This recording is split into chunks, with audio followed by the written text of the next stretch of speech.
Yes, you may start now. Contestant number 4, Toastmaster Ajay. A pinch of salt. A pinch of salt. Toastmaster Ajay. Over to you.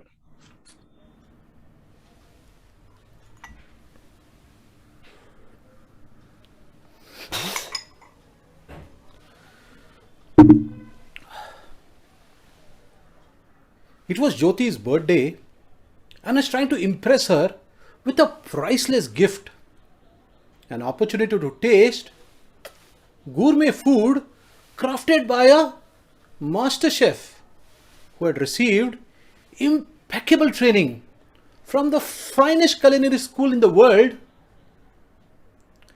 not the expensive one in Paris, but the free one on Google.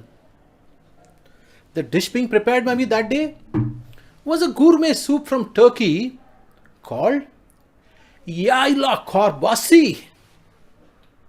I got most of the ingredients and steps right, but in the excitement, missed out embellishing it with a itsy bitsy teeny weeny item, sodium chloride, also known as common salt.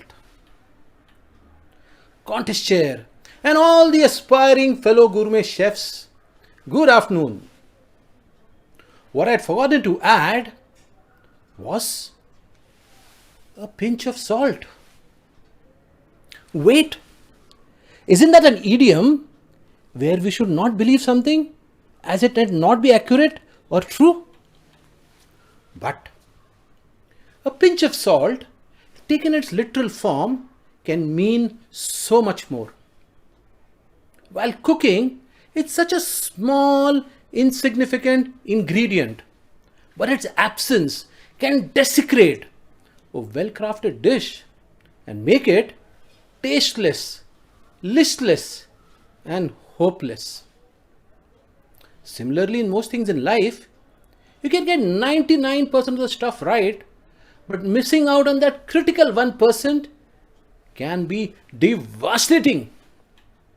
You might miss out making your spouse ecstatic, lose out on a MasterChef trophy, or you might simply lose interest in what you do. Have you had occasions in your life where you missed out on something very small which could have changed the game? Like a pinch of salt. Did somebody embellish your life with a small shift that changed the trajectory of your future? Like a pinch of salt. Well, this takes me back in time when I was just 10 years old and living in Mumbai. A regular Sunday routine was to take my uncle to meet his friends in King's Circle. He would spend the next couple of hours with friends, while I was left to my own devices. And what better place to while away my time than the biggest market for second-hand books? On Sunday mornings, the entire area would be transformed into a veritable feast. Books all arranged across the pavements. My uncle would give me a small fortune,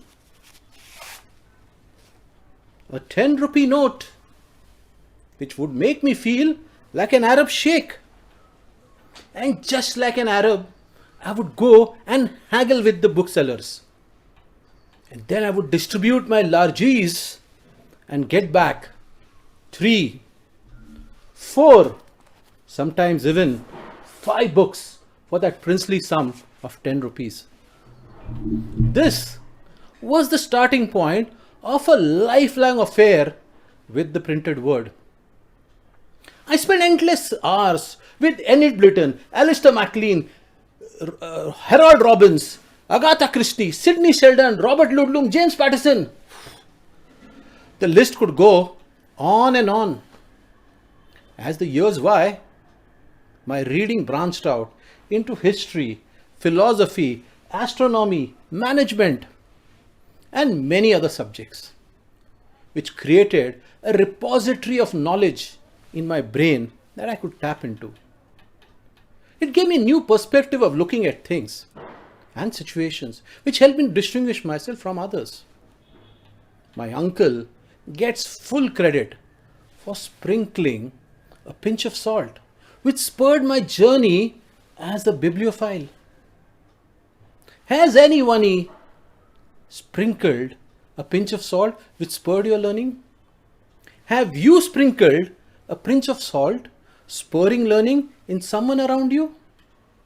Well, years roll by, and I have now grown 2x vertically, 4x horizontally, 8x professionally, and 16x in terms of my ego.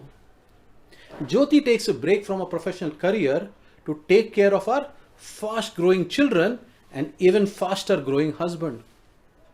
In a warped way, my definition of success is the number of hours I spend at office, followed by spiritual activities. The additional stress of moving cities and houses is taking its toll on our relationship, and soon we hit rock bottom.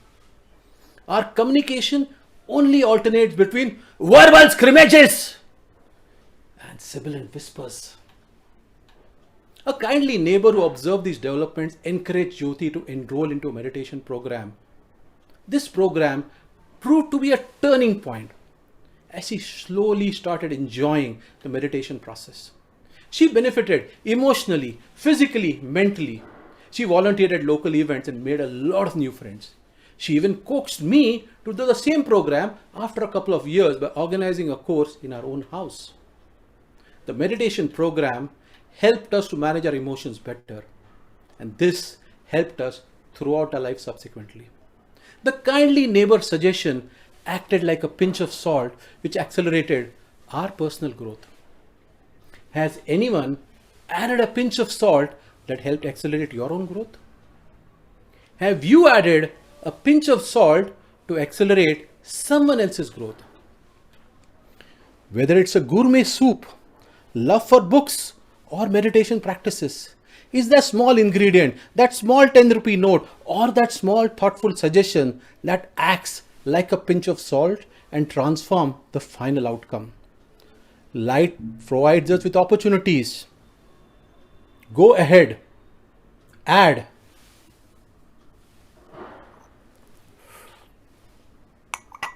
Contest share. Thank you, Ajay. We will now have a minute of silence for the judges